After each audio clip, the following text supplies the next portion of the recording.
My name is Dan Stone. I'm with a company called Altman, Vilandrie and Company. And we had done some work this past fall and winter with Lexalytics to do a proof of concept. And before I tell you kind of why we're here, because we're management consultants, and you're probably wondering why are management consultants interested in sentiment analysis. I'll tell you, and then I'll go through the study, and then I'll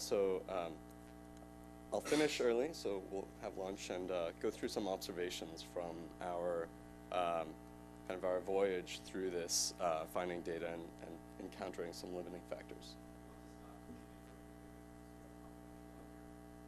Oh, the slides. It's all right. You can tweet about it. That's our template. Normally it's confidential. All right. So we are a management consulting company. We specialize in media and communications with some emerging smart grid. We're in Boston, New York. I'm going to breeze through this pretty quickly, but the question is, why are we interested in sentiment analysis? And the reason is because we do a variety of work for our clients, and questions often come up, such as how do I price my DSL, or how do I design the optimal handset portfolio? How many million do I spend on the New York Times in New York this year? And to answer those questions, often companies have only a partial set of data. And so we have to go out and figure out, well, what is the right way to answer that question? And in order to figure out how much you spend on your run of print, you have to know what is the ROI on that run of print.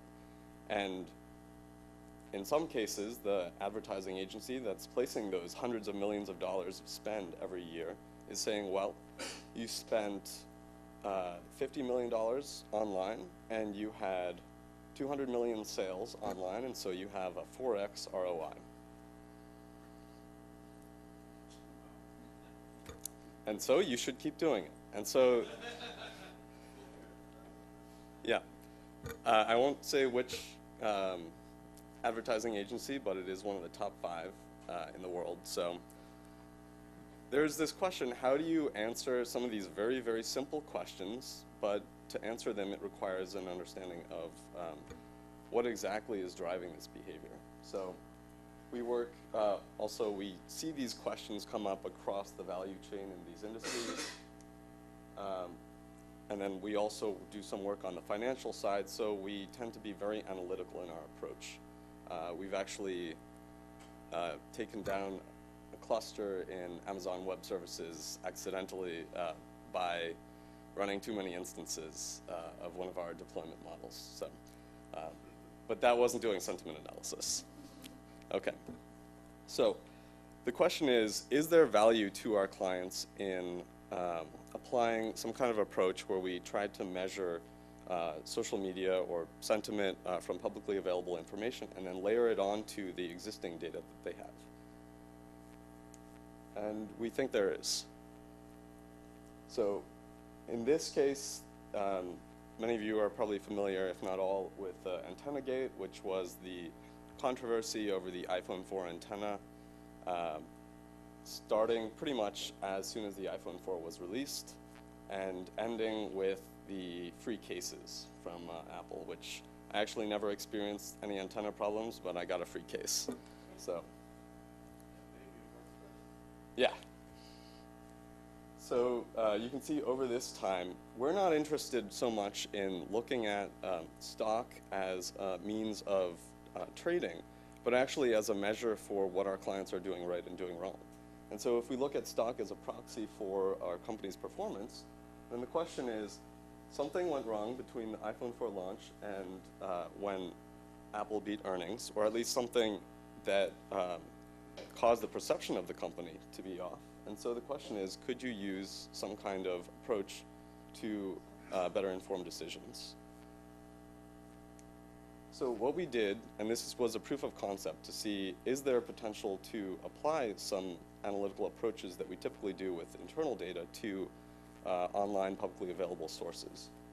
And so what we looked at is, over this time period, we had stock, and it had resulted in about $10 billion in loss in market cap for something that's almost purely perception.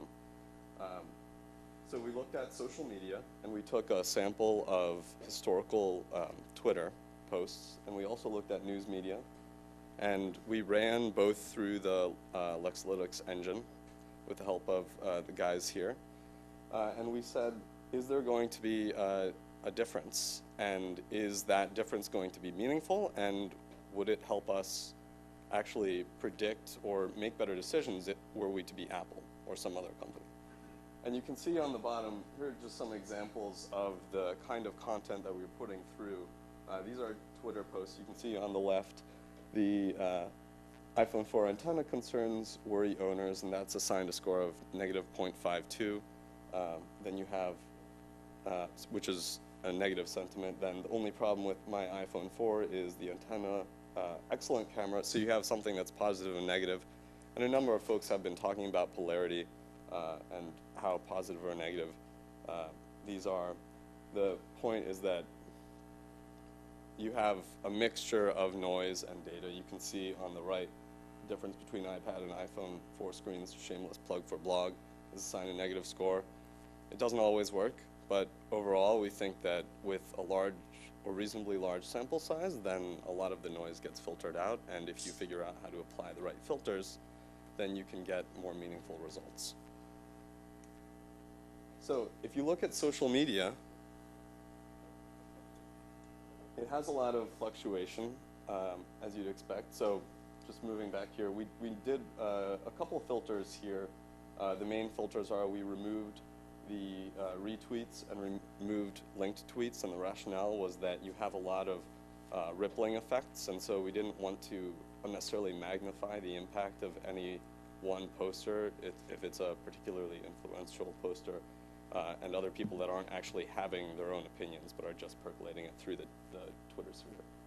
And then linked tweets are often more promotional, so a large percentage of tweets, particularly around iPhone 4 and related industries, ones that we serve, are just noise, like advertising. So some of the folks yesterday mentioned it in their presentations. So once you have filtered out a good amount of that, you can see that despite this noise, there are some pretty big drops. And you can see the one-day drop highlighted with the Consumer Reports, the infamous review or trashing of the iPhone 4 where they could not recommend, and you can see that it had been trending positive, and then all of a sudden it drops down.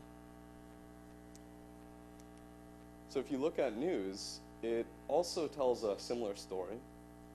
You can see a pretty large drop with Consumer Reports, and then some natural drop with iPhone 4 delays, the Droid X commercials, and then it starts going positive. It actually goes a little bit positive after this as well, as people are recovering from their free cases or enjoying them.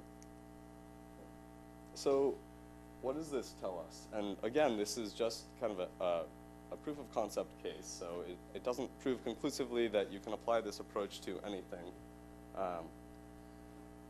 But it does seem to show, so if you look at the left with the green box, the light blue is the social media, and it begins to plummet right around the iPhone 4 launch. And then the news is still positive, as well as the stock price. This is all indexed to 0, so the vertical axes units have basically no meaning, but they're all, the height above is the same as the height below. So you can see that the social media plummets before the news does, and that the news actually overcompensates. And this was a really unexpected finding that we had. So there were a number of people yesterday who were talking about, I think Ronan was talking about, using news to trade stocks. And that's a really interesting concept. And one unexpected finding of this little study was that over time, news started out positive, So this is looking at the difference between the average index news sentiment over this time and the average index social media sentiment. And if you compare it to social media sentiment, this is assuming that you believe social media is an accurate depiction of sentiment, and it could be reversed, but I think that's a fair assumption. You see that news started out shifted positive at the beginning, and then over time it actually acquired a negative skew. So it's almost like a pendulum. It takes it a little time to catch up to what consumers are actually thinking. And when you think about it, it's not very surprising at all. So what implications does this have? Well, it means that we have another tool in the toolkit to help answer some of these questions, which are very simple on the surface, but actually get pretty complex when you start trying to answer them the right way. And you have all this public data, as well as all of these companies have been collecting internal data, and they always want to use that. And so the question is, well, what are some of the near-term applications of sentiment analysis and text analysis, and using some predictive analytics to actually make decisions on them? And you know, many of you have all been thinking this, plenty of people have been saying it. One thing we notice is that there aren't really any tools today that actually do these things. So, and if you know of any that I am making a statement that's not correct on, then please feel free to get in touch with me after this. But one thing that is very prevalent is a lot of social media monitoring tools right now, like Radiant 6, the Scout Labs, and they can tell you that there is a conversation and people are positive or negative, but actually saying, well, then what do I do about it? Those are the questions that companies ask us, and we see that a lot of the tools really aren't at the stage yet where you're able to make business decisions based on that. So how many handsets do I need under a $100 price point? I don't know, people are positive about cheap cell phones, right?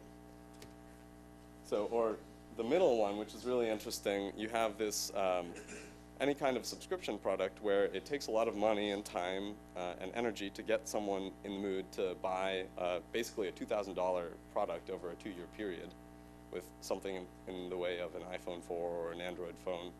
And then how do you identify them before they make the switch? If they're unhappy with their service, like in New York, how do you figure out when are they about to churn, which is telecom lingo for leave, and go to another provider? And then, of course, you know, a good amount of work has been done, and also a much richer data set that exists with the TripAdvisor guys.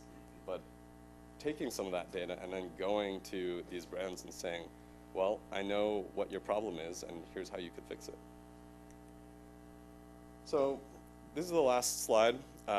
And these are just some of our observations from going through this approach. And the first was that during this analysis, we thought we had access to data, and then we couldn't get it, and then we thought we had it, and then we couldn't. All of these vendors were saying that they have Twitter data, historical Twitter data, and in some cases that's true. We had talked to, for instance, Moreover, and I don't know if there's any Moreover folks in the room. Really great product, but it turned out that we could only do a query on 100 results at a time if you have a search term. Otherwise, you could just pull the fire hose, which is about 10 gigs per day, which could be viable depending on what you want to do with it, but for our purposes, it's just an unnecessary amount of data to go through if you just want to look at a very specific thing. And often the way companies want to look at this kind of information, they have a very specific question in mind that they want to answer, and the fire hose approach doesn't work. Off-the-shelf tools, there was a lot. We actually talked with a number of the social media monitoring companies. A lot of them could tell you whether people are positive or negative, but if you actually want to dig in and say, well, what about our product are people positive or negative about? Or can I set up an automated rule that will just you know, offer some people 5% off or $5 off if they have such and such experience that I specify. It could be arbitrary. And then noise and bias, of course, which everyone in this room is probably quite intimately familiar with. But this is one thing where business users in particular get tangled up quite often, because if you don't fully understand the nature of your data and its limitations, it's very easy to say, oh, social media, okay, everyone's doing it, and not understand that it is a very biased sample. And so if you're not careful and if you're not applying the right filters, then you're going to get a picture that's completely distorted versus reality. And trying to explain this to people, I'm sure some of the people in this room have had that challenge before. Yeah. And then the next question is, once you have all of this data and you've figured out the right way to filter it, how do you actually tie it back to action? And that goes to what Seth was talking about earlier, the attribution dilemma. And there's not a great solution yet. We've actually done quite a bit of work helping some companies that have multi-million or hundreds of millions of dollars in marketing spend, wean them off some of their bad approaches for measuring the ROI of their marketing, using kind of a more rigorous approach where you don't look at just 20 factors that drive decision making for $1,000 products, but hundreds of factors, and you don't force them to fit into anything. And that is a really tough question to solve, especially when you look at something that is only kind of the tip of the iceberg, and actually figuring out what drove them to make those decisions when you only have access to some of the very symptomatic type of information. And the last is figuring out how do you combine all of these things. Right now, if there aren't off-the-shelf tools, it can be done. We think we have at least done the proof of concept, but it does require an unusual combination of business, technical, and analytical knowledge or expertise to be able to do something like this that a lot of companies don't have or don't have in the right places. And then if there are any others, you know, what do you guys think?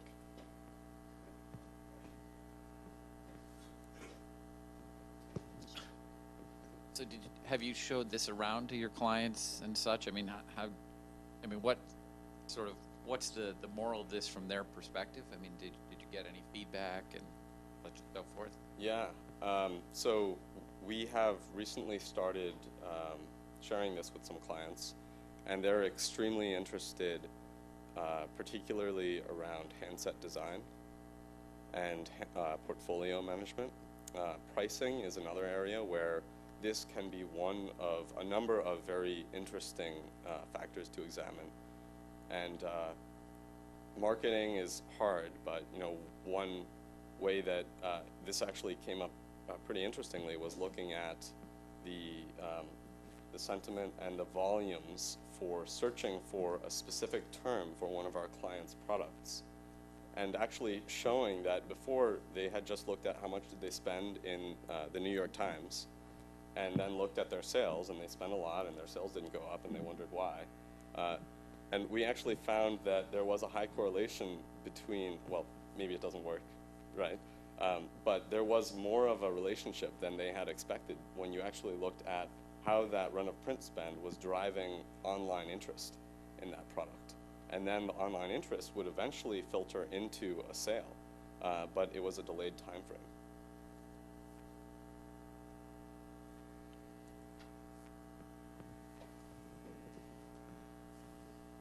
In your presentation, you looked at Twitter for Antennagate.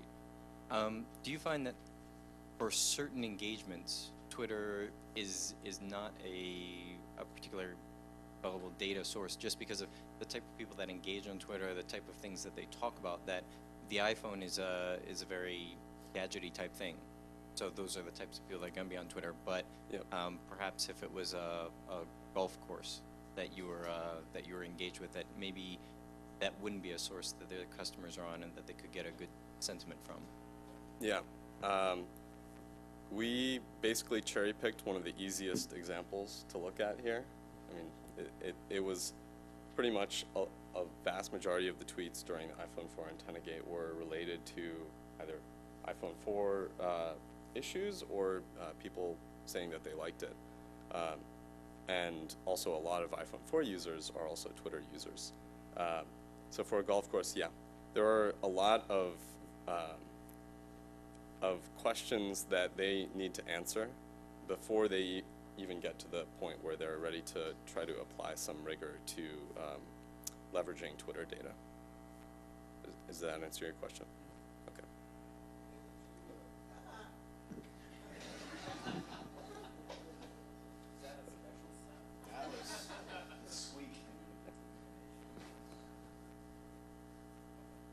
In the example that they showed us on the Antennagate, I followed pretty well, but so your conclusions, if you could just repeat them again, showed up in social media, the leading indicator. Yeah. Were you able to make any conclusions from that? As you said, that's the hard part. You mean if we were Apple? Yeah, or if you were advising. Yeah. Well, so the short answer is no, this is not a statistically rigorous analysis by any means, right? If you look at the data, it's noisy. These are kind of proof of concept level. When we do this kind of project for our clients, it would be much more detailed, but the goal would be to say, okay, well, I think that social media can be a good way to figure out, is there a problem in my product? And then say, okay, well, given that I think that, I'm going to create basically some alerts or some other way of basically flagging any large changes so that I can respond to it faster than having to read about my product having problems in the news and consumer reports before I finally give free cases, which in this case actually fixed the problem. So you could say that basically the time between the Antennagate and when they released free cases, that was time that didn't have to exist, basically, if they had been following our recommendations. Pretty much from day one. I believe it came out on the, what was it, the 24th? Was that it? Yeah. Yeah, so I wonder, picking up on something you said just a couple of minutes ago, both Apple as a brand and the iPhone 4 are very distinctive. They define a category. There's also heavy online usage among the people who are in that market for iPhone 4s or anything remotely similar. I know you're only in proof of concept and evaluation and all of that, but just offhand, how applicable do you think these approaches are going to be when you get to products and brands that are much less distinctive? Yeah. For using this approach and just focusing on social media, I think it's going to be somewhat limited for very tactical type applications. It can be helpful to inform analyses, but if you wanted to, let's say, going back to this example, identify and retain customers at risk of cancellation, that is just reducing churn by 1% is worth like $1 billion to any given communications company. So using Twitter as one means of identifying and flagging those people, as well as looking at like blogs and forums in particular, and applying a similar approach, although you have a richer data set to then figure out, well, what are people, which people are at risk of churning. Does that answer your question? I thought it was very interesting, the slide that showed the difference between what happened with social media versus what happened in the news. And going off of Seth's comment, where you get a lot of people with these products who are sort of fanboys, is the term that's often used. I wonder how much that variance may change among different types or categories of products, like for dishwashers or something that's not nearly as interesting. Would you see a contraction of that, or would the news actually get out ahead of the social media because maybe nobody who is worried about dishwashers is tweeting? Just wondering, like, if there's a way to go further with this in terms of how it may vary across products or segments. Mm-hmm.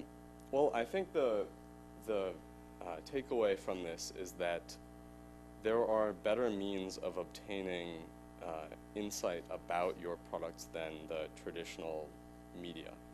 So going to Twitter as one source, but also going to, you know, dishwasherreviews.com and just mining the heck out of all their data. That's, I think this suggests that that is a better approach than just looking at, you know, the product commentary for the editor-in-chief of dishwasher.com.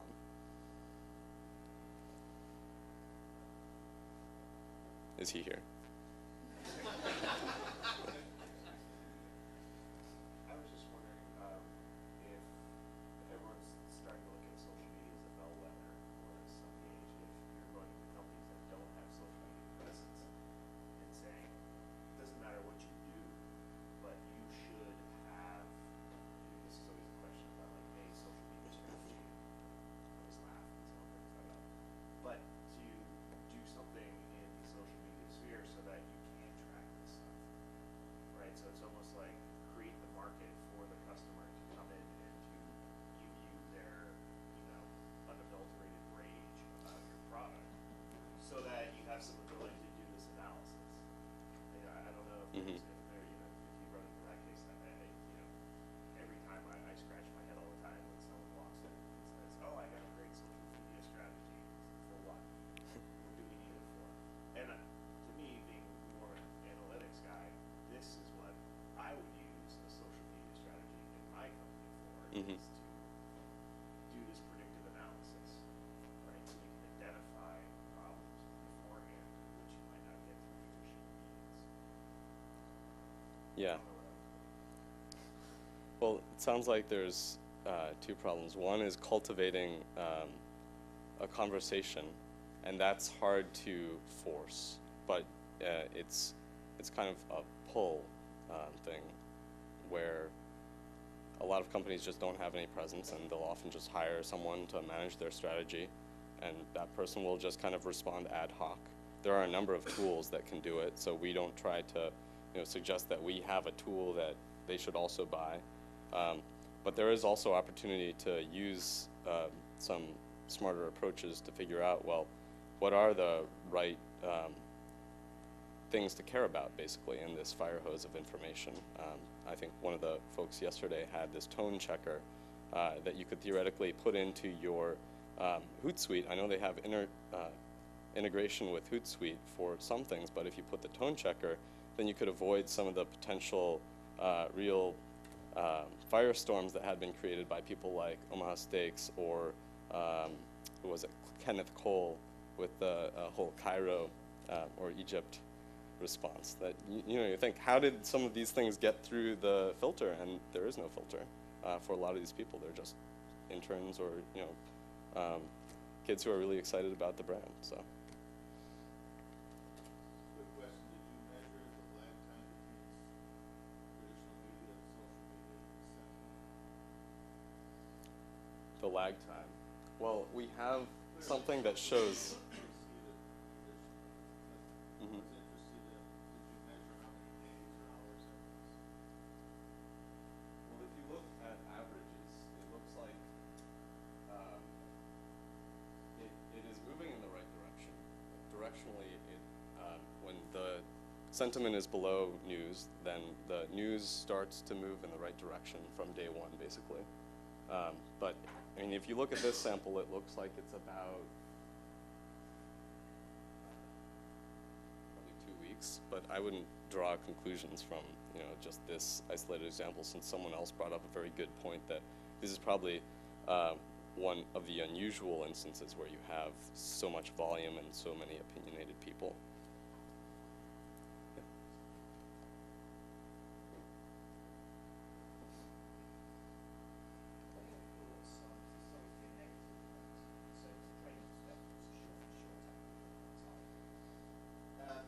What are your views, and I've spoken to a lot of companies that say, oh, yeah, we can tell you where the price of tires or fleeting SUVs, everything seems to be on the negative side. Very good at telling when someone changes from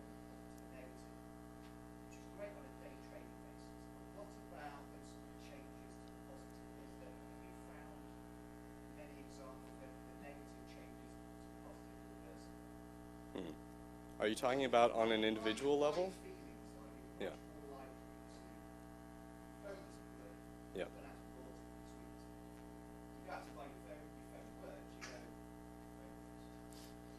Yeah. Yeah. Yeah.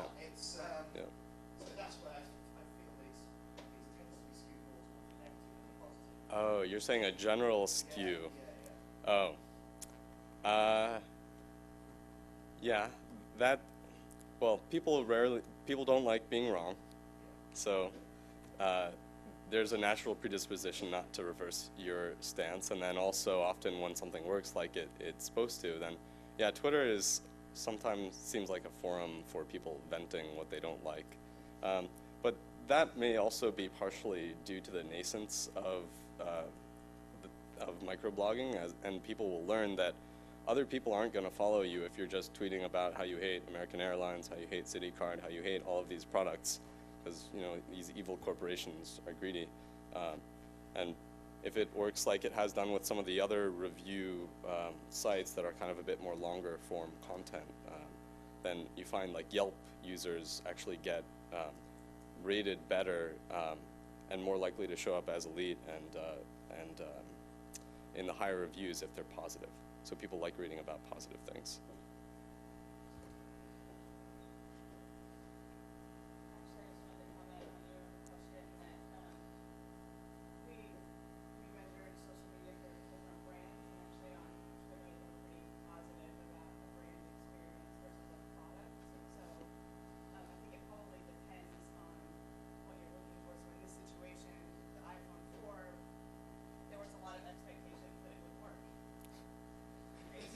And then it didn't. There was something that went wrong. For a lot of tweets that we see, you'll go to a brand, let's say Starbucks, for example, and a lot of the tweets out there are, love Starbucks, going to Starbucks, need Starbucks, it's Sunday morning. So a lot of it is positive thinking or neutral. So I think it kind of depends on what you're searching for. With that, do you agree? Yeah, well, we had a very myopic view, so I'm not qualified to comment on the vast Twitter sphere, although I'm happy to opine. All right. Oh, yeah.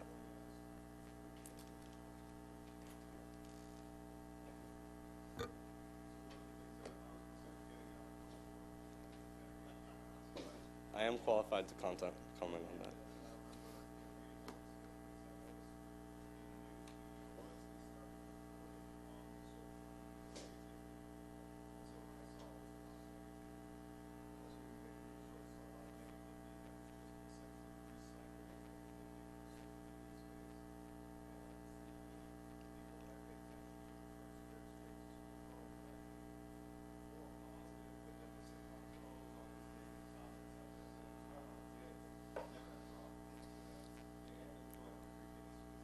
Mm-hmm.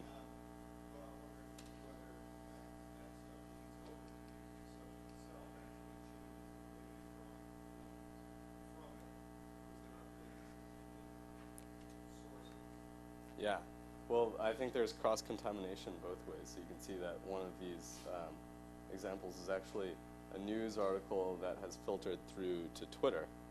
And some of that we tried to remove some of the clear, just no value added comments when we filtered out some of the retweets and just the pure linked tweets. But when that kind of content does show up in a newspaper and it has circulation, like an online newspaper, it still counts, I think. Sure, you could get fancy with figuring out how to filter it out, and maybe there are some approaches where you would want to. But if people are reading it and they hadn't been following that Twitter conversation previously, then it is still spreading that negativity or positivity to new people. All right, well, thank you.